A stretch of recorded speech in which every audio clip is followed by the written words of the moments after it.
Well, happy Friday, and we are here this afternoon. Thanks for joining us today on the Big Blue Podcast. I'm Leigh Goodson, president of Tulsa Community College, and I'm joined by my co-host, Dr. Greg Stone, provost of Metro Campus. Good afternoon, Greg. Hello, how are you? I'm doing great. Good. We're here at the McKeon Center for Creativity at the Metro Campus, and it's a lovely afternoon. We have thought that fall had arrived, and then it changed its mind. Right. But hopefully by the time people are listening to this in a week or two, we'll have lovely 60 and 70 degree temperatures again, as opposed to 91 or whatever it is. You know, today Halloween is always a toss-up, too. That it's is true. Either really cold or the teenagers are wearing shorts, even though they're too old to be trick-or-treating anyway, but there they are. Okay. Our guest today is Randy Dominguez, TCC's Director of Online Learning. Welcome. Thank you. Yeah, Thank we're you glad. for having me. We're glad to have you this afternoon. Randy, you've been here at Tulsa Community College for a while. 33 years. 33 years. Yes. I was a kid when I was That is a while. Yes, yes. How did you first get involved in online distance learning? And tell us about two or three of the biggest changes you've seen, because it started out really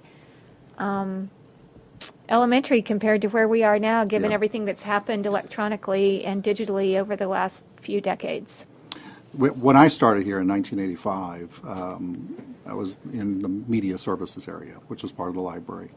And the responsibility in that area was the television courses, telecourses. Mm-hmm. And so I got involved in distance learning early on with actually not so much managing the program, but actually the distribution of the television courses. And so I was involved with that for about 11, 12 years. And about that time, at the end of my 12-year period in media, was when we started switching over to interactive television, which is the two-way video conferencing systems that are still being used today. But TCC was kind of late to that game, and so we purchased systems at all the campuses. We tried to offer courses. What was unique for us was the languages that we offered at the time. There was like 14 different languages we could offer. And so those were via telecourse? Those were via video conferencing. Two-way video conferencing. Those were live ITV classes. And so we started offering them literally to any college that wanted to take it, and high schools. And so we, in fact, the last ITV classes we were offering just a few years ago was to UCO, because they were wanting our Japanese program. And so that was like the last ITV classes that we actually taught as the college. But telecourses peaked probably in the early 2000 era. And then ITV was still out there, but we never got into it very deeply because we transitioned quickly to online. And once we got involved in the online classes, I mean, it skyrocketed. That overtook telecourses, ITV, everything. Killed off the telecourses in 2007 completely. And, now we're 20 to 25%, if you count blended, of our college enrollment is online and blended. So ITV, interactive television, really didn't have a full life, so to speak. It was going to be the next generation after telecourses. Correct. And just didn't happen. For us, it just didn't happen. And so I'll just share an interesting story about telecourses. I was a traveling admissions counselor, a recruiter for Fort Hays State University in western Kansas. Okay. And I was getting my master's at the same time, but I couldn't ever consistently go to class because I was in eastern Kansas. Right. Traveling a lot. You'd travel Sunday through Thursday.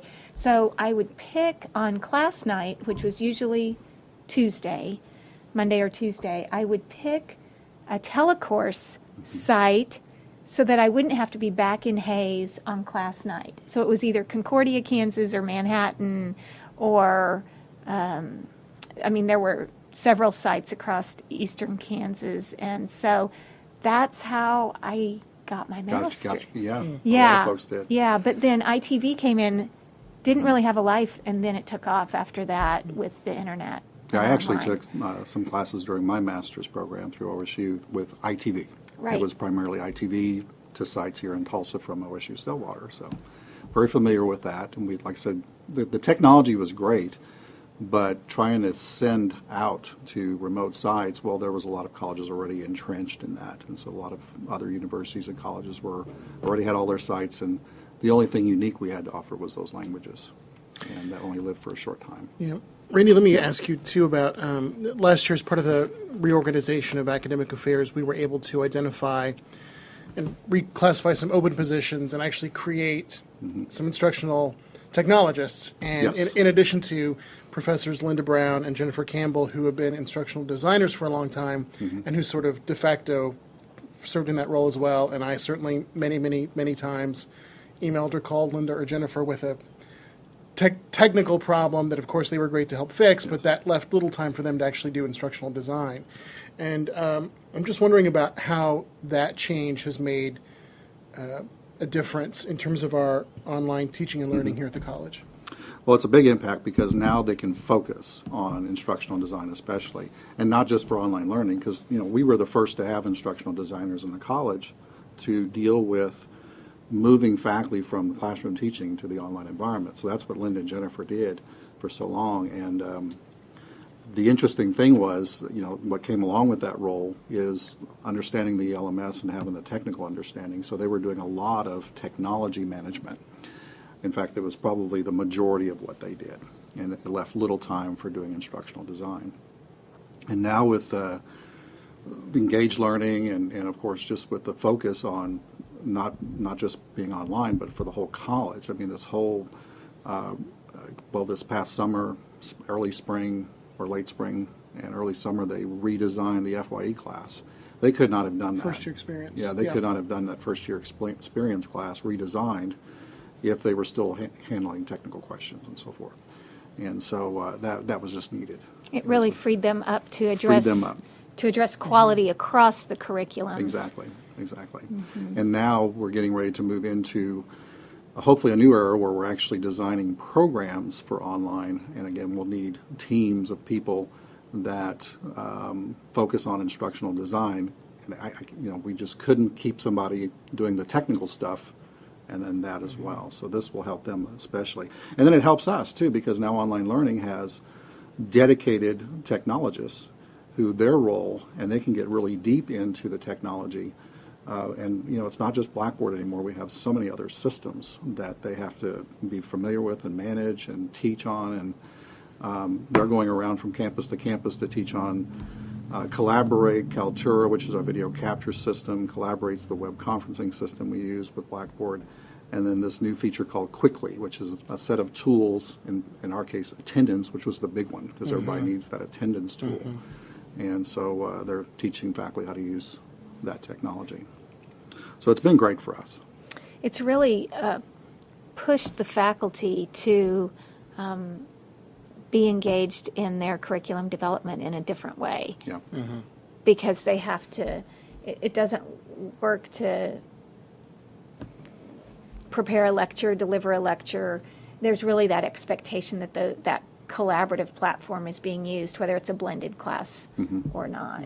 So that's pretty interesting. Some of our new faculty, or those who don't teach online, may not know about Smart Thinking, which provides online tutoring support for students. What kind of needs does that support fill for online students, and how do they access it? Okay. So this is another set of software, tool. Another tool. Right. It, fortunately for us, is very easy to use.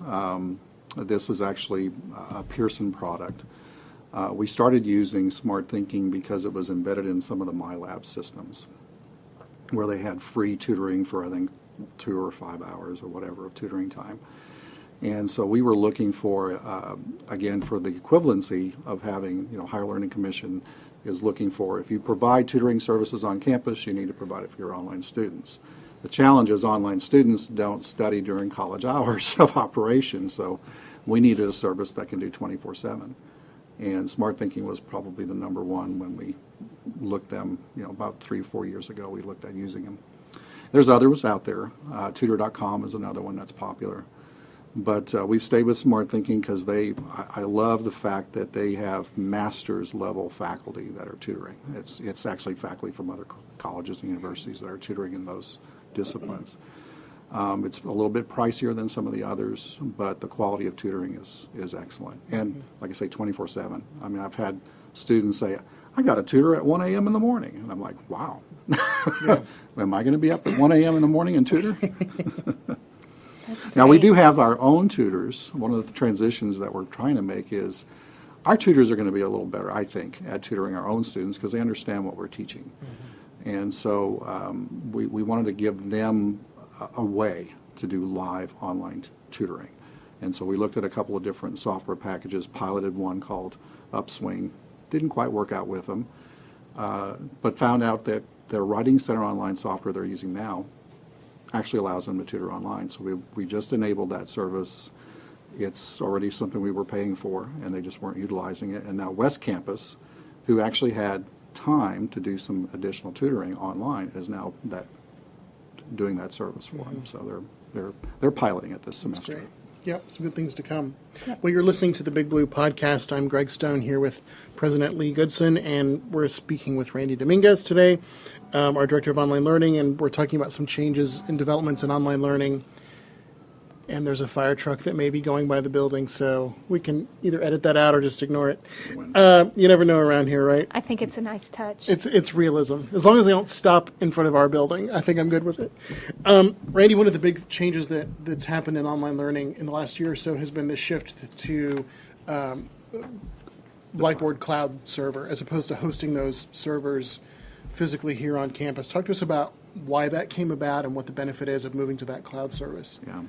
When we started with Blackboard, I remember it was a single server, literally a box about the size of a computer, regular computer. And this was back in '98. I think we hosted our own machine. And then it grew in 2001 to 2 servers because of the need to grow with that. And so about 3 years ago, we went to 7 servers. And at that time, we realized this thing is just too big to manage. We were at that, with about a year ago, we realized that we were actually 2 years behind in updating our software because you just can't take it down long enough to get it updated the way we needed to. 2 years 2 years behind. That's And significant. So, I mean, we kept the security patches up, but actually doing the recommended upgrades that Blackboard said, to be current, you need to do these. We would have to take our servers down longer than the 2 days that we allowed ourselves to be able to patch everything and revise it, all that. And when so many of our courses either are online or blended or rely on Blackboard, even for traditional courses, you just can't be without it for a couple of days at a stretch every month or two or a few weeks. Yeah. And so Blackboard notified us a little over, 2 years ago that they were going to move their service to the cloud, which is running on the Amazon Web Services systems. And what that benefits us is that it never goes down. Well, it goes down if Amazon goes down, which they did once. But anyway, we won't mention that. But usually even upgrades, they don't go down. I mean, we've had situations where they were telling me it was about to be upgraded with an email to me, and the next click I made, there it was, the update was made. And that's just because you're going to another server. In the cloud, you're literally on thousands of servers. You don't know which one you're going to get access to. And so they just kind of roll those upgrades out there. But the other key thing for us was if we wanted to continue with Blackboard in the future, we had to get to the cloud in order to, their new platform is called Ultra. And the Ultra interface is very much like Canvas, which is their competitor, and everybody likes Canvas that we've talked to. And it's a much more simplified system for the students to use. Probably more than 60 to 70% of the classes that we offer now would work wonderful in that platform. The more complex classes are best on the classic platform that we're using now. But we really want to move to Ultra because we like what we see. It's designed for mobile devices, for regular computers. You don't have all these click submits that you have now. It's just real. Blackboard's very cumbersome because it's grown from multiple systems, essentially, from them accumulating multiple systems. So, we're excited about going to the Ultra system, and the only way to get it was going to the cloud. So let's talk a little bit about quality matters. And it's interesting because the professional development that you encounter, although it's coming closer and closer together as our students evolve and as generations and groups of students come in with a different background, having grown up since they were 6 months old, having an iPad in their hand or whatever. But Quality Matters is really a professional development series, if you will, that helps faculty understand how to really get to the same or better learning outcomes with an online course as you do with a live course. And so tell us about the principles Sure. around how our faculty members grow and become even more skilled as they participate in professional development with the QM criteria. Sure. Our instructional designers, I don't remember how long ago it was, but they went to a conference probably 15 years ago in that neighborhood and said, there's this thing called Quality Matters out there that we really ought to look at for our online classes. And we kept going to different conferences and kept hearing about Quality Matters and what they were doing. And so in 2007, 10 years ago, we joined Quality Matters, which you can essentially pay a fee for being a part of that, which allows you to have access to their rubric. And their rubric is a set of best practices. I mean, it's very well researched. This works for an online class if you're designing an online class. And so we immediately took that and applied it to our own certification program. When we do instructor certification and then especially in developer certification, where we teach faculty how to design classes and modules based on these rubrics. Well, again, we did that in 2007. Several of the faculty went through that developer certification, and that was kind of it. I mean, after a couple of years, even the rubric changes every 3 years. And so we started looking at, they really haven't done anything significant for, in some cases, 10 years. And so we want our courses to improve and to change and to be vibrant and so forth. So Quality Matters hadn't done anything different? No, Quality Matters has been changing every 3 years. Okay. But we haven't. We Our faculty haven't. haven't. We So were we updated our developer course, but once you went through and were certified, they didn't have to come back and do any more training. there was no check-in. There was no check-in. There was Got no, it. okay, you need to improve on your skills every 3 years. And in education, we know we're never one and done. Right. Right. Exactly.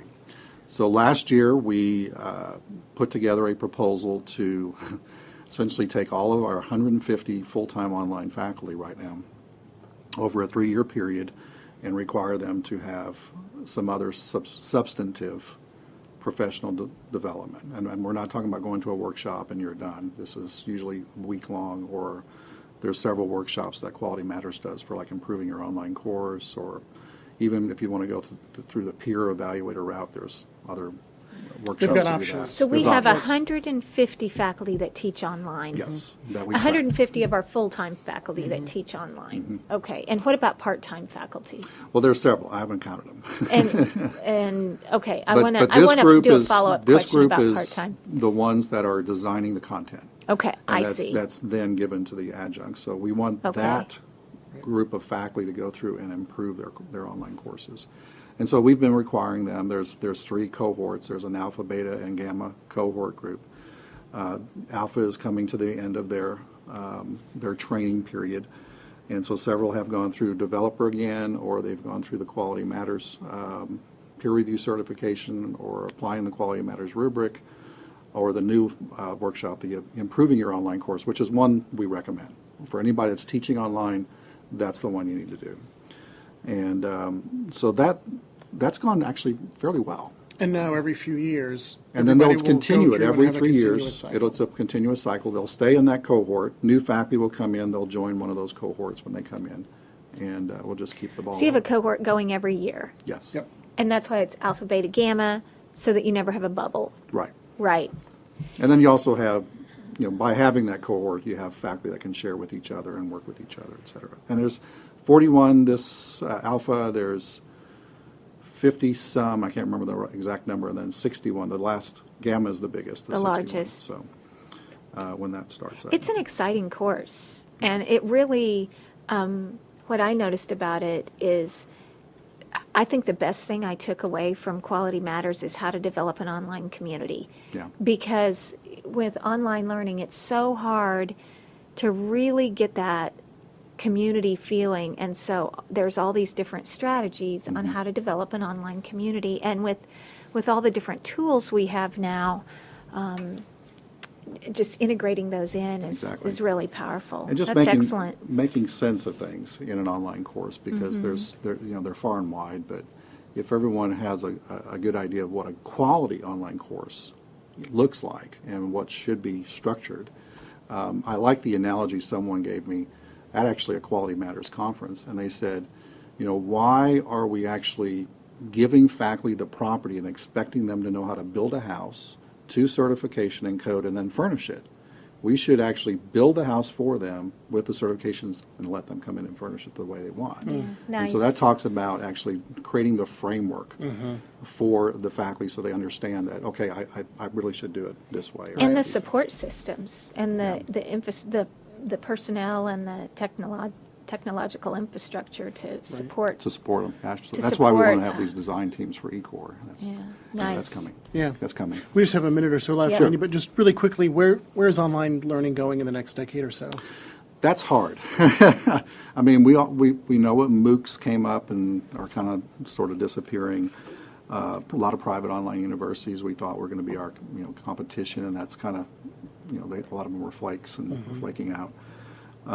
Even WGU now is under scrutiny, which is the competency-based online type university, which I thought that was going to be very successful. And I think they are having some good success. So, I don't know exactly. I do know that we're seeing a lot more competition. I mean, for us, we almost had, with all the courses that we have out there, no one else was offering online courses in our area. So, our students were taking ours, and even OSU students were taking ours and others. And so now I am hearing a lot of, I'm taking an online class through, XYZ University or Northeastern or whatever, and it's like, wow, we're getting a lot more competition now. So I do see that happening. I do see that online learning is kind of wrestling now with its own identity of who we are. There's a lot of schools that have done away with their online learning department and have become curriculum design departments just for the whole college. And so there's different growth in different ways. Because so many people are doing blended, or to some degree. Just becoming either instructional Exactly. design, faculty development, kind of like our engaged learning in some ways. It's not a separate function anymore. It's part of the fabric of learning now. To some degree. And then there's other colleges that go, we need to go that next level, and we're going to have a virtual campus or a virtual college. And, that's kind of like different tracks in a way. Well, we really appreciate you joining us today. We've got one more question, Randy, that we ask every one of our guests. And one of these years, Greg, we're going to compile all these answers. We did. You did? John did. He did. Yeah. It's good. Good. It'll be good to listen to. If you could go back, Randy, in time and give your 18-year-old self a piece of advice before you started college, what would it be?